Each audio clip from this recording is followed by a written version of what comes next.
आता माझं गाव आहे देवगड आणि देवगडचं असल्यामुळे आमच्याकडे सगळ्यात जास्त कॅश क्रॉप म्हणाल तर तो आहे हापूस आंबा. आता माझीच हापूस आंब्याची झाडं आहेत, पण माझ्याच बऱ्याचशा रिलेटिव्हची पण हापूस आंब्याची झाडं आहेत. हे सगळेचे सगळे हापूस आंबे ना मेजरली मुंबईला विकायला येतात किंवा पुण्याला विकायला येतात. पण आज ना तुम्हाला तर माहिती आहे, हापूस आंब्याचं जे प्रोडक्शन आहे तर ते खूपच घटलंय, 10 to 20% झालंय. आणि आता तर एल निनो नाही, सुपर निनो येतोय. तर त्याचा इम्पॅक्ट काय होईल ते देवच जाणेल. पण त्या आंबा बागायतदारांच्या जीवावरती ना कोणीतरी श्रीमंत होत आहे. कोण श्रीमंत होत आहे? गेस करू शकता का कोण श्रीमंत होत आहे? आणि हे श्रीमंत होणारे लोक ना हे कोकणामध्ये पण नाही आहेत. सो बघा, हे माझं एक जनरल ऑब्झर्वेशन होतं.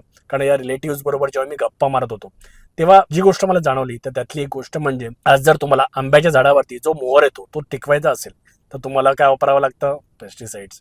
नंतर तो मोहर टिकवला, कणी आली तर त्यानंतर काय वापरावं लागतं? पेस्टिसाइड्स. नंतर मग फळमाशी आंब्यावरती अटॅक करू शकतात, तर त्यांच्यापासून वाचण्यासाठी काय वापरावं लागतं? पेस्टिसाइड्स. आता बघा, हा जो पेस्टिसाइडचा बिझनेस आहे ना, इट्स अ ह्यूज बिझनेस. आणि काही काही कोकणामधील लोक या बिझनेसमध्ये पण इन्व्हॉल्व आहेत, पण ती लोकल लेवलवरती इन्व्हॉल्व आहेत. आणि याच्यामध्ये पण मोठ्या प्रमाणात जे पेस्टिसाइड्स येतात तर ते मी बघतो की सातारा कोल्हापूरला मोठमोठे डिस्ट्रीब्युटर आहेत आणि त्यांच्याकडून हे पेस्टिसाइड्स कोकणातले छोटे छोटे डिस्ट्रीब्युटर विकत घेतात आणि मग ते आपल्या ज्या बागायतदारांना देतात. ओके, सो पेस्टिसाइडची जी एंड चेन आहे ना, तर त्याच्यामध्ये आपण इन्व्हॉल्व होतो. पण त्याचबरोबर जर तुम्ही बघितलात, या पेस्टिसाइडचं मॅन्युफॅक्चरिंग कुठे होतं? ह्याच्याला मोस्ट ऑफ मॅन्युफॅक्चरिंग आहे ना, हे कोकणाच्या बाहेरचं आहे. हे कुठेतरी औरंगाबादला होतं, साताऱ्याला होतं, कोल्हापूरला होतं.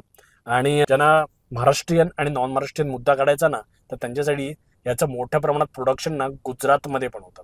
सो तिथे बनवलेला माल कोकणातले बागायतदार विकत घेतात, ते वापरतात आणि ते जे पैसे कमवतात आंबा विकून, तर त्यातला हा जो मोठा चंक आहे, हा कुठेतरी कोकणाच्या बाहेर जातो किंवा महाराष्ट्राच्या बाहेर पण जातो. आणि हार्डली काही लोक कोकणामधली नाही या मॅन्युफॅक्चरिंगमध्ये आहेत. आणि त्याचबरोबर याच्यामध्ये मोठ्या प्रमाणात ना इंटरनॅशनल कंपनीज पण आहेत. पण या सगळ्याचं मॅन्युफॅक्चरिंग कोकणात होत नाही. पूर्णच्या पूर्ण जी सप्लाय चेन आहे आंब्याशी रिलेटेड, तर ती पण कुठेतरी आपण कोकणामध्ये ठेवण्याची गरज आहे.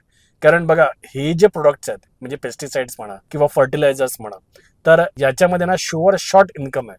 याच्यामध्ये ना तुम्ही जर इन्व्हेस्टमेंट केला तर चांगल्या प्रकारचं इन्कम तुम्ही कमवू शकता. सो हा जो पेस्टिसाइडचा बिझनेस आहे किंवा फर्टिलायझरचा बिझनेस आहे, तो जर कोकणामध्ये स्टार्ट करायचा असेल, त्याचं मॅन्युफॅक्चरिंग कोकणामध्ये करायचं असेल, तर काय काय करावं लागेल?